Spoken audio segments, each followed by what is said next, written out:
13절에서 27절 말씀을 가지고 은혜를 나누도록 하겠습니다. 지난 시간에는 하나님의 영광이 다시 성전으로 들어오는 환상을 이제 보았습니다. 이스라엘의 죄 때문에 에스겔 초반에 하나님의 영광이 성전을 떠났지만 하나님께서는 이스라엘을 완전히 버리지 않으시고 다시 성전을 세우시고 그 성전으로 하나님의 영광이 돌아오는 환상을 보게 하시고 하나님의 백성들에게 이것을 보라고 이제 그렇게 말씀해 주십니다. 그렇게 되면 이제 한 가지 생길 수 있는 질문이 뭐냐면, 하나님은 거룩하신 분이고 지금 현재 이스라엘은 죄 때문에 그 성전을 빼앗기고 무너지게 만든 백성들인데, 거룩하신 하나님께서 죄인인 하나님의 백성들과 어떻게 다시 하나가 될 수 있는가, 죄인이 어떻게 거룩하신 하나님께 나아갈 수 있는가, 그 답을 오늘 본문이 우리에게 말해줍니다.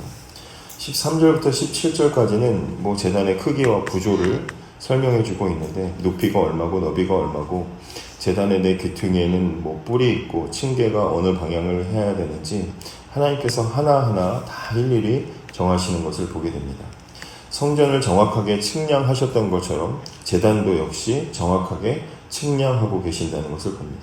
무슨 이야기 할 수 있습니까? 우리가 하나님을 예배하는 것은 우리 마음대로 정하는 것이 아니라, 우리가 원하는 방식대로 하나님을 예배하고 섬기는 것이 아니라 하나님께서 원하시는 방식대로 하나님을 섬겨야 된다는 것을 우리가 적용을 해볼 수가 있습니다. 18절 말씀 보시면, 그가 내게 이르시되 인자야 주 여호와께서 이같이 말씀하셨느니라.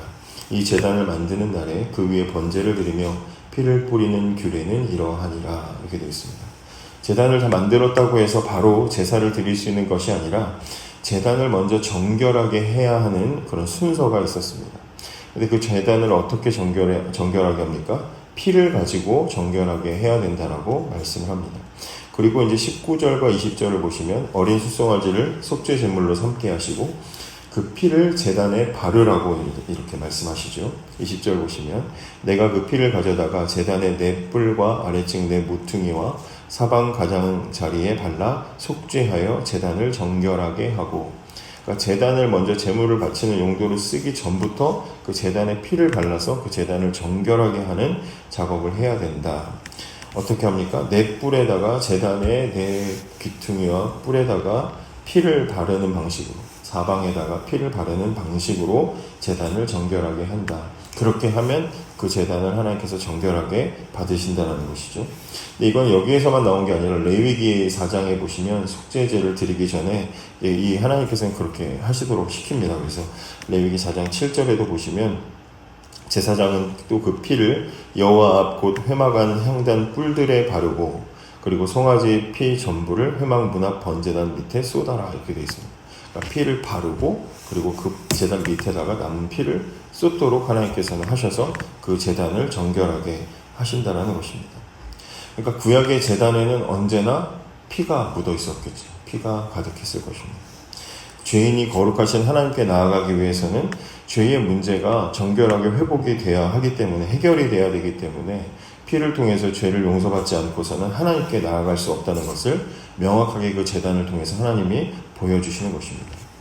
에스겔이 바라봤던 그 피 묻은 제단을 한번 생각해 보십시오. 이스라엘 백성들의 죄 때문에 하나님께서 그 영광이 거룩이 떠났다가 하나님께서 다시 돌아오시는데, 그 제단을 다시 정결하게 하는 그 모습을 생각해 보십시오.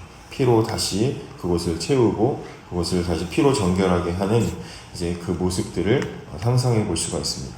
내 모퉁이에, 내 뿔에 피가 발라지고 사방에 피가 발라졌습니다. 레위기에 따르면은 남은 피는 제단 아래 쏟았습니다. 하나님께 나아가기 위해서 이렇게 제단을 정결하게 하는 모습을 볼 때, 말씀을 이렇게 묵상하면서 자연스럽게 떠오르는 이미지가 뭐겠습니까? 십자가가 떠오르는 것이죠.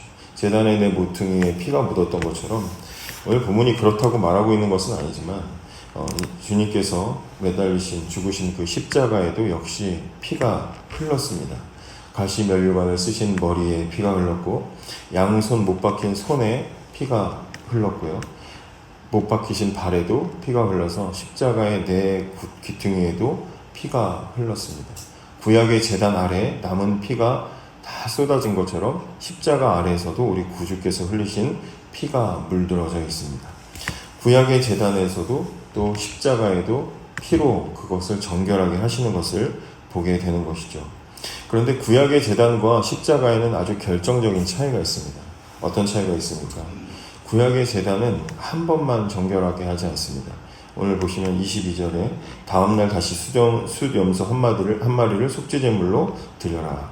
25절에 보시면 7일 동안 매일 염소를 속죄제물로 똑같이 그렇게 드리라고 말씀하고 계십니다. 무려 7일 동안이나 계속해서 제물이 죽어야 됐고 피가 흘러야 됐고 속죄제를 드려야 했다라고 말합니다.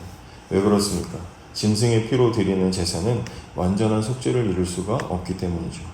다른 제물이 필요한 것입니다. 완전한 속죄를 위해서는 끊임없이 피가 필요했습니다. 그런데 지금은 어떻습니까? 예수 그리스도께서 오셔서 히브리서 10장 12절에 오직 그리스도는 죄를 위하여 한 영원한 제사를 드리셨다 이렇게 말합니다. 한 번에 단번에 그 제사를 드리셨다는 것이죠.